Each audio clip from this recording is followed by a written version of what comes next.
ये देश और यहाँ की चुनावी प्रक्रिया इसलिए महान नहीं है क्योंकि इतने सारे वोटर्स हैं, वो इसलिए भी महान है क्योंकि जीत हो हार हो सबने सिर झुकाकर उसे स्वीकार किया है, अगले चुनाव की तैयारी की है। सर, अगर ये कहा जाए कि आर या पार है, अगर कुछ होता है तो फिर हम गारंटी नहीं दे सकते हैं, क्या आपको नहीं लगता ये उकसाने वाली बातें नहीं होनी चाहिए? और प्रशांत कुमार उत्तर प्रदेश के डीजीपी तो इनपुट्स की बात कर रहे हैं जहां पर लोगों को उकसाया जा रहा है।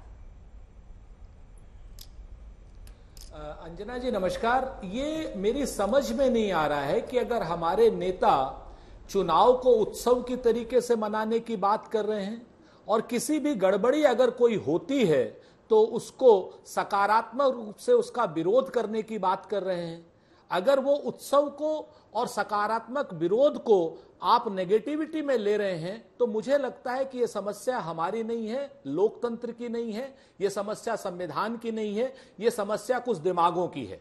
मैं आपसे जिम्मेवारी से कहता हूं कि जितना विपक्ष है, पूरा विपक्ष देश के संविधान को बचाने के लिए लड़ रहा है, देश की में सकारात्मक राजनीति के लिए लड़ रहा है।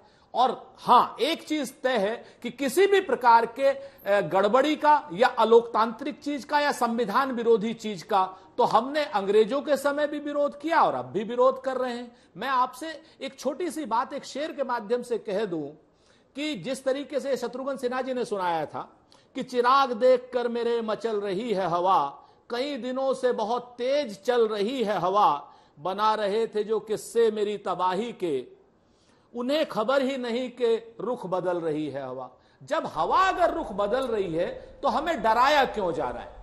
आप जैसा विश्वसनीय चैनल इस बात को यह क्यों नहीं मानता कि लोग उत्सव की तरीके से ले रहे हैं और किसी भी असंवैधानिक चीज का विरोध करने के लिए तत्पर हैं? तो अगर वो विरोध संविधान के दायरे में है या कहीं कोई बात ऐसी है तो उसको नेगेटिविटी में क्यों लिया जा रहा है? चुनाव तो एक उत्सव है हमारे लिए भी और सत्ता पक्ष के लिए भी। सुरेन जी, इतने तो आप भोले नहीं है। अगर कोई नेता ये कह रहा है कि उसके बाद बातें हमारे हाथ से निकल जाएंगी तो ये उत्सव की बात नहीं हो रही है।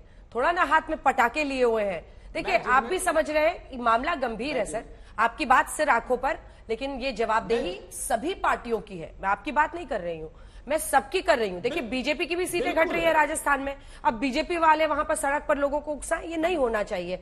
मैं लौट रही हूँ अब आपके पास, लेकिन प्रेम शुक्ला जी आपके पास जाने से पहले प्रदीप गुप्ता जी, छोटी सी टिप्पणी, एक 5 सेकंड सर, बोलिए। 5 सेकंड की लीजिए सर, लीजिए। मैं आपसे मैं अंजना जी, मैं पूरे सविनय निवेदन आपसे कर रहा हूं कि आपका चैनल काफी बहुत ज्यादा देखा जाता है, इस तरीके की बातें कृपया करके न हो, क्योंकि हम संपूर्ण विपक्ष की तरफ से जिम्मेवारी लेते हैं कि ऐसी किसी ने कोई बात नहीं करी जो गैर संवैधानिक हो, नंबर 1। नंबर 2, ऐसी किसी ने कोई बात नहीं करी जो अलोकतांत्रिक हो। हमें अपने मत को सुरक्षित रखने का पूरा अधिकार है। कहते हैं ना कि दोनों ही पक्ष आए हैं तैयारियों के साथ, हम गर्दनों के साथ हैं, वो आरियों के साथ। आप हमें नेगेटिविटी में मत डालिए, हम सकारात्मक रूप से लड़ रहे हैं। ठीक है, बिल्कुल, और आप लड़िए भी, लेकिन बस इतना है कि लड़ाई न छिड़े, और कल का दिन इसका प्रमाण हो ही जाएगा। इसलिए इसमें अब रुकिए सर, अब रुकिए, प्रमाण कल ही आ जाएगा। 4 जून को हो, सब कुछ अच्छे से हो देश में। ठीक है प्रदीप जी, एग्जिट पोल तो बैन होना चाहिए कह रहे हैं नेता।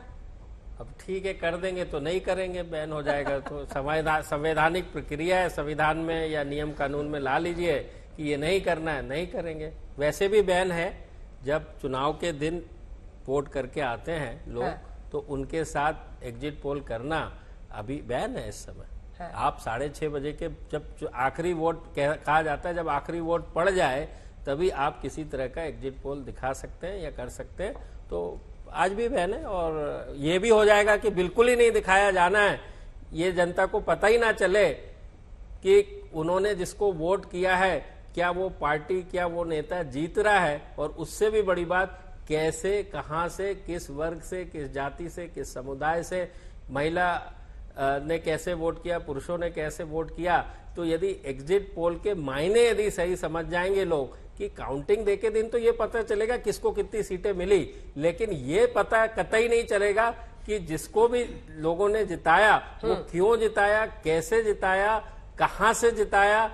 ये सारी की सारी चीजें एक रिसर्च स्टडी की जाती है, लोगों की मन भावना को समझने की कोशिश की जाती है वोट के पहले और वोट के बाद। ठीक है, एक वो साइंटिफिक तरीके से सब कुछ होता है, सब अपनी जगह पर है। लेकिन इससे पहले कि मैं संजय जी के पास जाऊं, प्रेम जी के पास जाऊं, मतलब अपने आप को अंदर समझाना पड़ रहा है आपको कि ठीक है ये तो होना ही था, ये तो होना ही था, ये जो आप डिस्ट्रीब्यूशन देख रहे हैं, क्योंकि इतना ज्यादा मुझे नहीं लगता एस्केलेट हर बार हुआ है। क्योंकि मैं भी इतने सालों से हम लोग इलेक्शंस कवर कर रहे हैं, इतने general election, state elections cover किए हैं, इतना एस्केलेशन ऑफ एनिमोसिटी जिसको अंग्रेजी में कहते हैं, यानी गुस्से का और आक्रमण के की धार को, शत्रुता को इतना स्तर तक ले जाना मैंने नहीं देखा है, ना एग्जिट पोलस्टर्स के खिलाफ, ना मीडिया के खिलाफ। अंजना जी, पिछले 19 के चुनाव में भी हकीकत में कुछ लोगों ने पूछा आपको इमोशनल क्यों हो गए नतीजे के दिन, उस समय भी हमने 352 सीट का मिड मार्क यानी 339 से 365 सीटें दिखाई थी। 352 सीटें मिड मार्क, हर राज्यवार तरीके से वोट शेयर, सीट शेयर, सब कुछ हूबहू मैच हुआ था। और इसके चलते यहाँ नहीं, इसी को हार्वर्ड बिजनेस स्कूल की केस स्टडी है। हाँ। और लगातार पिछले 3 साल से 2021 से लेके अभी तक, और ये काम ही है जिसकी वजह से लगातार हम लोग आज तक आप जैसे व्यक्ति को चुनकर हम लोग उसके साथ आगे बढ़ रहे हैं, क्योंकि हमारा भी बहुत बड़ा नेम एट स्टेक होता है जब इस तरह की बात होती है। संजय जी, आपके पास आते हुए जल्दी से एक रिएक्शन, क्योंकि देखिए मुझे लगता है कि इस बार ज्यादा एनिमोसिटी क्यों है, क्योंकि 2014 और 2019 में जीत बड़ी हुई थी। जब 2019 के चुनाव लड़ रही थी बीजेपी, तो ये था कि 2014 से बड़ी जीत होगी, लेकिन उन्होंने कोई नंबर्स नहीं दिए थे। इस बार प्रधानमंत्री मोदी ने एक टारगेट सेट किया और उन्होंने कहा बीजेपी 370 पार और एनडीए 400 पार। अब आप देखिए 3 ऐसे एग्जिट पोल हैं जिन्होंने अपने नंबर्स में वो 400 टच कराया, तो कहीं ना कहीं जनता को लगने लगा कि अरे कहीं साठगांठ तो नहीं है। एक नंबर दिया प्रधानमंत्री ने और एग्जिट पोल वालों ने उस नंबर तक अपने आप को पहुंचा दिया। शायद इसके कारण एग्जिट पोल साइंटिफिक होता है, लेकिन अगर ये दलील है तो मोस्ट अनसाइंटिफिक दलील है। नहीं, मैं ये कह रहा हूं, पीएम ने कहा। आप मुझे बताइए आपने क्या नंबर दिया आखिरकार जाकर? कल 295 का नंबर जब से दिया गया है, मैं सुबह से शाम तक 295 इंडिया गठबंधन दावा कर रहा है, कई बार बोल चुकी हूं। लेकिन सवाल है, एक सेकंड सर, एक मेरा प्रश्न आ रहा है, अगला प्रश्न आ रहा है। 328 सीट पर तो पहली बार कांग्रेस लड़ रही है। अपने इतिहास में कांग्रेस पार्टी इतनी कम सीटों पर कभी लड़ी ही नहीं है। 328 सीटों पर तो आप लड़ रहे हैं साहब। नहीं, आपसे मैं रोज पूछती थी कि अपना नंबर तो बताइए, आप बोलते 300 पार, 350 पार, हम लोग वो दिखाते। नहीं, मैंने संदेह के कारण को स्पष्ट करने की कोशिश की, लेकिन उससे ये न नतीजा निकाला जाए कि मैं इस संदेह को जो है उसकी पुष्टि कर रहा हूं या उसको एक तरह से इंडोर्स कर रहा हूं। लेकिन इतना जो बवाल मच रहा है, मुझे लगा, मैं बहुत सोच रहा था इतना क्यों बवाल मच रहा है, क्योंकि 2 नंबर उनको साथ जाते हुए दिखाई पड़ रहे हैं। प्रधानमंत्री नरेंद्र मोदी के द्वारा सेट किया हुआ एक टारगेट और एग्जिट पोल का उस टारगेट तक आकलन करना, इस कारण से लोगों को लगता है सांठगांठ हो गई। प्रेम शुक्ला जी, थोड़ा सा इंतजार कीजिए प्लीज, आई एम सॉरी, लेकिन एक बार मैं यहां से एक रिएक्शन लेना चाह रही हूं, क्योंकि मैं चाहती हूं कि आज दूसरा पक्ष सामने पहले आए, उसके बाद आप अपनी बात कहिएगा। शशि शेखर जी, आप तो मतलब कब से कर रहे हैं इलेक्शंस कवर, ये वो पहले होता था, सोशल मीडिया पर खूब चलता था ये सब, इनके पीछे पड़ते थे, उनके पीछे पड़ते थे। ये आप यूपी में जब ये कह रहे थे कि बीजेपी की जीत हो रही है, तो संजय जी पर मैंने देखा है कि कांग्रेस के वक्ता कितने आक्रामक हो रहे थे। ऐसा हुआ था पहले, इस बार जो हो रहा है, या वैसा ही है, सामान्य है? क्योंकि इस बार बड़े बड़े नेता इस तरह की बात कर रहे हैं। देखिए, मेरे लिए भी एक अचंभा है, जीत के दावे किए जाते हैं, अपने कार्यकर्ताओं का मनोबल ऊंचा रखने के लिए हर तरह की कोशिश की जाती है, लेकिन जब संदेह का वातावरण चारों ओर हो, अभी जैसे बीजेपी ने एक आरोप लगाया है कि कांग्रेस ने जो लोगों को, ये बीजेपी का आरोप है, मैं ये नहीं कह रहा, कि कांग्रेस के लोगों को जो उन्होंने कहा है कि आप टीवी न देखें, अपने ऑफिसेज में जाएं और वहां पर उसको देखें और वहां से जानने का प्रयास करें, ये भीड़ इकट्ठा करने की साजिश है, ये उनका आरोप है बीजेपी के। अमित मालवीय का अभी ट्वीट आया है।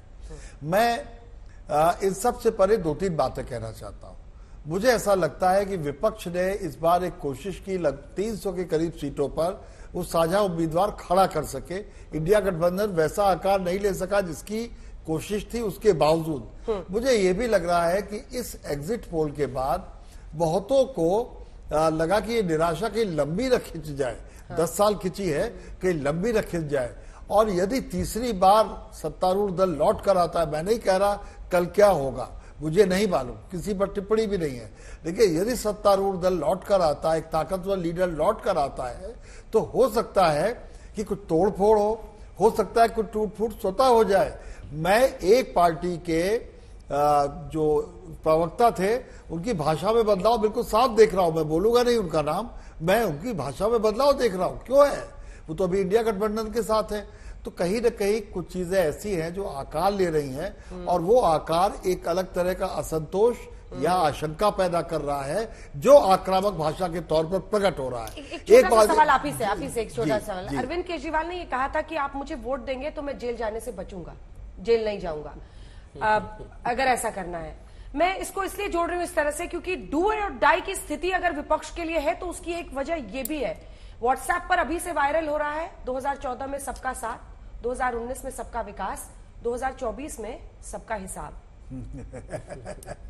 अब सबके हिसाब पर मैं क्या बोलूं, कौन ये क्रिएटिविटी है लोगों की जो कभी कभी डिस्ट्रक्शन भी पैदा करती है। लेकिन मुझे ऐसा लग रहा है कि आज की जो शाम है, रात है, उसमें कुछ क्रैकडाउन्स हो सकते हैं पुलिस के।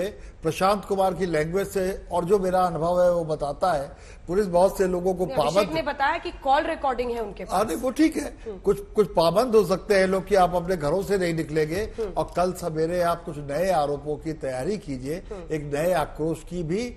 हमें मुझे लगता है कि सुबह के साथ साथ उसका भी एक